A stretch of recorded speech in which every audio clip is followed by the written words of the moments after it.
Idukki gold എന്ന സിനിമയിൽ അഭിനയിച്ച ശ്രീ രവീന്ദ്രനാണ് ഇന്ന് നമ്മോടൊപ്പം ഉള്ളത്. ശ്രീ രവീന്ദ്രൻ, ന്യൂസ് വൺ മോർണിംഗിലേക്ക് സ്വാഗതം.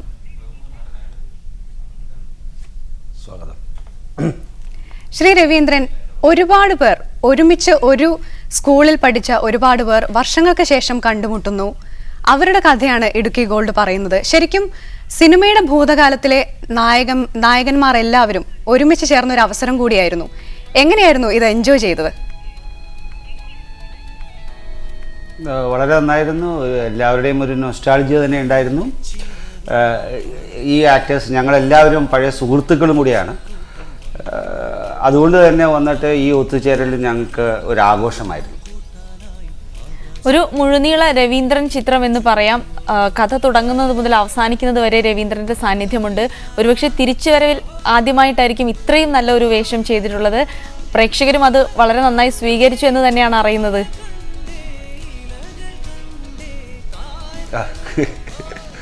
ഞാനെന്താ പറയേണ്ടത്? എങ്ങനെയായിരുന്നു ഈ ചിത്രം? Thank you very much. അതെ, എങ്ങനെയായിരുന്നു ഈ ചിത്രത്തിലേക്ക് രവീന്ദ്രൻ എങ്ങനെയാണ് ഈ ചിത്രത്തിലേക്ക് വരുന്നത്?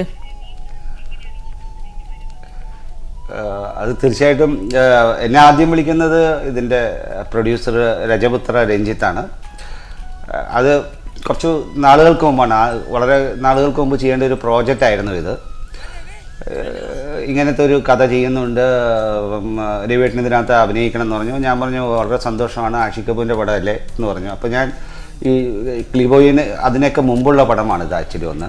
പക്ഷേ അതിനുശേഷം സോൾട്ട് ആൻഡ് പെപ്പറിന് ശേഷം അടുത്ത പ്രോജക്റ്റായിട്ട് വെച്ചതാണെന്ന് തോന്നുന്നു എനിക്ക് ഈ പ്രോജക്റ്റ്. ആഷിഖ് കപൂർ 2 പടം 3 പടം കഴിഞ്ഞിട്ടാണ് ഇപ്പോൾ ഈ പടം ചെയ്യാൻ പറ്റിയത്. വളരെ സന്തോഷമുണ്ട് ആഷിഖ് കപൂർ ടീമിൻ്റെ കൂടെ വർക്ക് ചെയ്യാൻ പറ്റിയതിൽ. വളരെ ടാലൻ്റുള്ള ടീം. ഇതിൽ എൻ്റെ ക്യാരക്ടർ വളരെ നന്നായിട്ട് ജനങ്ങൾ സ്വീകരിച്ചതിൽ എനിക്ക് വളരെയധികം സന്തോഷമുണ്ട്. എനിക്ക് ഇത്രയും നന്നായിട്ട് അത് അഭിനയിക്കാൻ സാധിച്ചത് തന്നെ വന്നിരിക്കുന്നത് അതിൽ ആദ്യത്തെ കടപ്പാട് വന്നിട്ടുള്ളത് ആഷിഖ് കപൂർ അദ്ദേഹത്തിൻ്റെ വിഷനാണ് ഇതിനകത്ത് ഈ ക്യാരക്ടറെ കുറിച്ചുള്ളത്. പിന്നെ അതിൻ്റെ സ്ക്രിപ്റ്റ് റൈറ്റേഴ്സ് അവരെഴുതിയ ഡയലോഗ്സുകൾ, സീൻസുകൾ. പിന്നെ ഞാൻ എടുത്തു പറയേണ്ടത് വന്നിട്ടുള്ള എൻ്റെ കോസ്റ്റ്യൂം ഡിസൈനർ, അതിൻ്റെ ആർട്ട് ഡയറക്ടർ. കാരണം അതിൻ്റെ ആംബിയൻസ് ആയിരുന്നു നമുക്ക് ഏറ്റവും കൂടുതൽ അതിനകത്ത് ആ ക്യാരക്ടറിലേക്ക് ഇൻവോൾവ് ചെയ്യാനായിട്ടുള്ള ഒരു പ്രചോദനം തന്നെ നൽകിയത്. സോ എല്ലാം കൊണ്ടും വന്ന് പിന്നെ സൗഹാർദ്ദം, ഞങ്ങളെല്ലാം ഒരുമിച്ച് ചേർന്നു എന്നുള്ളത് അതുതന്നെയാണ് ഈ സിനിമയുടെ കഥയും. അപ്പോൾ എല്ലാം കൂടി ചേർന്ന് ഒത്തിണങ്ങി വന്നപ്പോൾ നമ്മളെല്ലാം അറിയാതെ എല്ലാവരും നന്നായിട്ട് പെർഫോം ചെയ്തു. എല്ലാവരും, ഇപ്പോൾ മണിയമ്പിള്ള രാജു ആയാലും ശരി, പ്രതാപ് പോത്തൻ്റെ റോൾ എല്ലാം ഗംഭീരമായിരുന്നു എന്നാണ് എനിക്ക് കാണാൻ സാധിക്കുന്നത്. ഇവൻ ഞങ്ങളുടെ കുട്ടിക്കാലം അവരാണ് ശരിക്കും അടിച്ച് തകർത്തത് വന്ന്. എല്ലാവരും ആദ്യമായിട്ടായിരിക്കും ക്യാമറയെ ഫേസ് ചെയ്യുന്നത് തന്നെയെന്ന് തോന്നുന്നു. ഏതെങ്കിലും 1 2 ചെറിയ പടങ്ങളിൽ എൻ്റെ റോൾ ചെയ്ത അവൻ ചിലപ്പോൾ ഇന്ത്യൻ ചെയ്തിട്ടുണ്ടാവും. എന്നിരുന്നാലും എല്ലാവരും ഞങ്ങളുടെ കുട്ടിക്കാലമായാലും ശരി, അവർ അത് ശരിക്കും ആഘോഷമാക്കി മാറ്റിയപ്പോൾ ഞങ്ങൾ ഈ ഒത്തുചേരലും ആഘോഷമാക്കി മാറ്റി. അത് തന്നെയാണ് ഒരു പൊതു അഭിപ്രായം സിനിമയെക്കുറിച്ച്. എല്ലാവരും തകർത്ത് അഭിനയിച്ചിരിക്കുന്നു. താങ്കൾ നേരത്തെ പറഞ്ഞ ആ ഒരു കൂട്ടായ്മ, ജീവിതത്തിലാണെങ്കിൽ പോലും എല്ലാവരുമായും ഒരു കൂട്ടായ്മ ഉണ്ടെന്ന് താങ്കൾ നേരത്തെ പറഞ്ഞു. ആ ഒരു കൂട്ടായ്മ തന്നെയായിരുന്നു ഇത്തരം ഒരു അഭിനയ പ്രകടനത്തിലേക്ക് നയിച്ചതും? തീർച്ചയായിട്ടും. എന്ന് പറഞ്ഞാൽ ഇതിൻ്റെ producer Ranjith very good producer. കാരണം സിനിമയ്ക്ക് ആവശ്യമായ എല്ലാത്തിനെയും അവിടെ എത്തിക്കുക, അതിനുള്ള സാഹചര്യം ഒരുക്കുക എന്നുള്ളത് ഒരു പ്രൊഡ്യൂസറുടെ കടമയാണ്. അത് വളരെ കൃത്യമായിട്ട് അദ്ദേഹം ചെയ്തു എന്ന് തന്നെ നമുക്ക് പറയാം. ഇടുക്കിയിൽ നമ്മൾ ഷൂട്ട് ചെയ്തത് ആ സമയത്ത് തന്നെയാണ്. അവിടെ മലയെല്ലാം ഇടിഞ്ഞ് എല്ലാം മഴക്കാലം കൂടി ആയിരുന്നല്ലോ. പക്ഷെ ആ നനഞ്ഞ ആ ഒരു ലുക്ക്, ഇടുക്കിയുടെ ആ ഭംഗിയായിരുന്നു ആഷിഖിൻ്റെ മനസ്സിലുണ്ടായിരുന്നത്. അത് വളരെ ഭംഗിയായിട്ട് ഷൈജു ഖാലിദ് അത് ആ ക്യാമറയിലേക്ക് പകർത്താനും വെള്ളിത്തിരയിലേക്ക് കൊണ്ടുവരാനും അദ്ദേഹത്തിന് സാധിച്ചു. അതിൻ്റെ മ്യൂസിക്കും വളരെ നന്നായിരുന്നു, അതിൻ്റെ BGM നല്ലതായിട്ട്, എല്ലാം കൊണ്ട് എല്ലാവരുടെയും കൂടി. ഞാനതാ പറയുന്നത്, ഈവൻ അതിൻ്റെ കാര്യങ്ങൾ കൺട്രോൾ ചെയ്തിരുന്ന ബെന്നി കട്ടപ്പന വരെയും, അതിൻ്റെ പ്രൊഡക്ഷൻ കൺട്രോൾ വരെയും വന്ന് ഇതിനകത്തേക്ക് ഈ സക്സസ്സിന് അതിൽ പങ്കുവഹിച്ചിട്ടുണ്ട്. താങ്കൾ നേരത്തെ സൂചിപ്പിച്ചതുപോലെ തന്നെ സിനിമയിലെ നായകന്മാരുടെ കുട്ടിക്കാലം അഭിനയിച്ച കുട്ടികൾ അവർ തകർത്ത് അഭിനയിച്ചിരിക്കുന്നു. ഒരുപക്ഷെ നായകന്മാരുടെ സാമ്യം പോലും ആർക്കുണ്ട്. എങ്ങനെയായിരുന്നു ഈ സെലക്ഷൻ?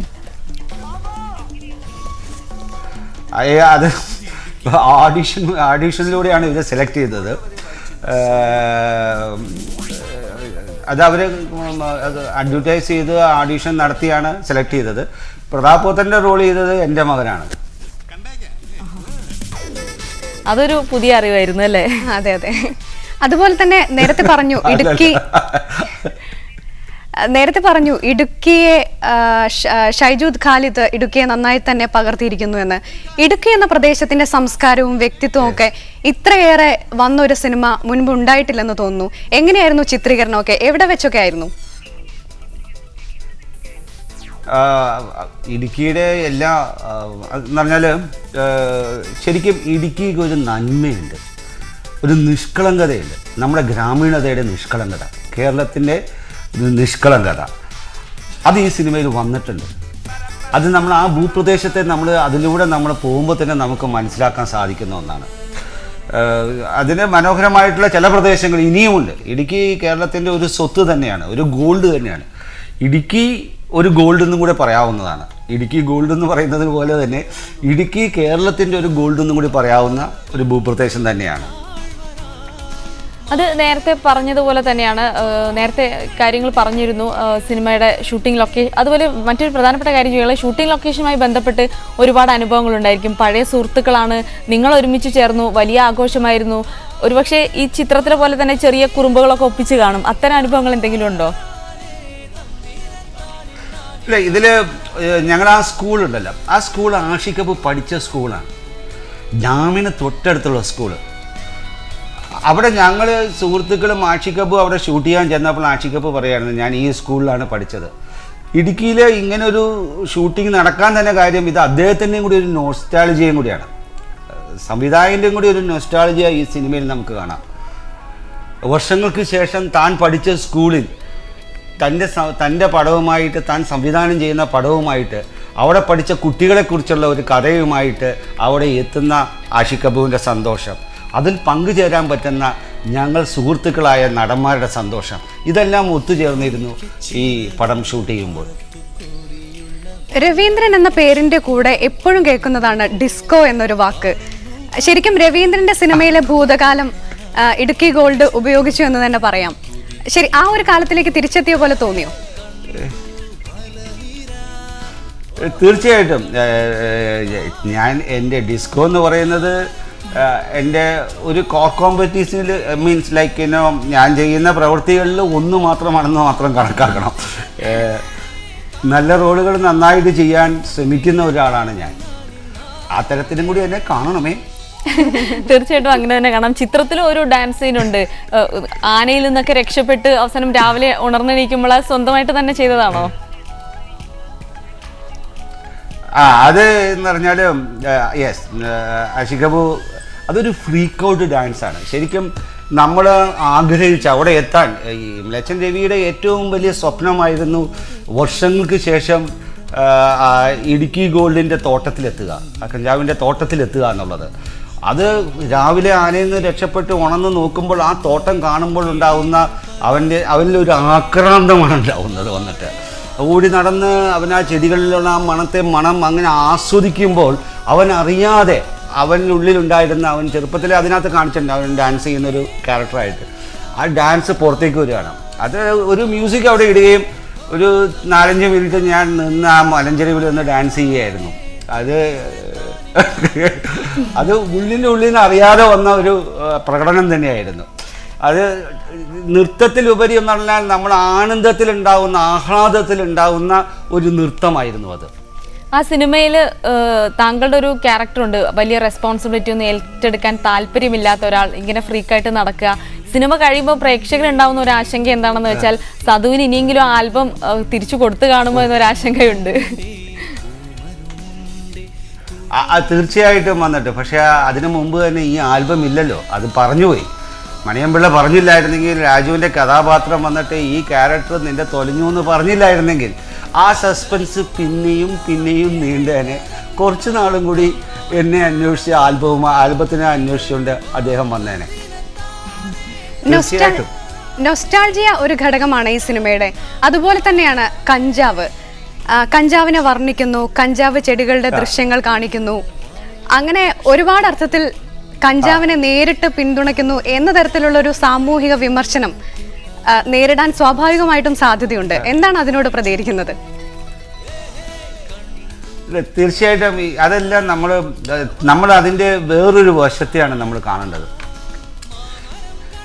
ഈ ക്യാരക്ടർ അവസാനം പറയുന്ന ഒരു ഡയലോഗുണ്ട്, നമ്മൾ അതാണ് ശ്രദ്ധിക്കേണ്ടത്.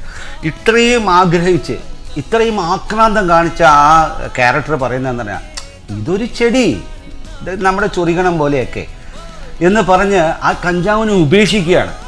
അതിനെ ഉപേക്ഷിക്കുന്നതിന് മുമ്പ് ഈ കഞ്ചാവിനെ അത്രയധികം ഇവൻ സ്നേഹിച്ചിരുന്നത് കാണിച്ചാൽ മാത്രമേ സൗഹൃദത്തിൻ്റെ വാല്യൂ എന്താണെന്ന് മനസ്സിലാക്കി, അതിൽ അത്രയും വലിയൊരു ലഹരി വേറെ ഒന്നില്ല എന്ന് മനസ്സിലാക്കി മറ്റ് ലഹരികളെല്ലാം വേണ്ട എന്ന് വെച്ച് പോകുന്ന ഒരു കാര്യം അതിലൂടെ മെസ്സേജ് തരുന്നുണ്ട്. ആ മെസ്സേജിനൊരു വെയിറ്റ് ഉണ്ടാവുള്ളൂ, ഇല്ലേ? ഞാൻ പറഞ്ഞത് ശരിയല്ലേ? അതെ അതെ അതെ, ശരിയാണ്.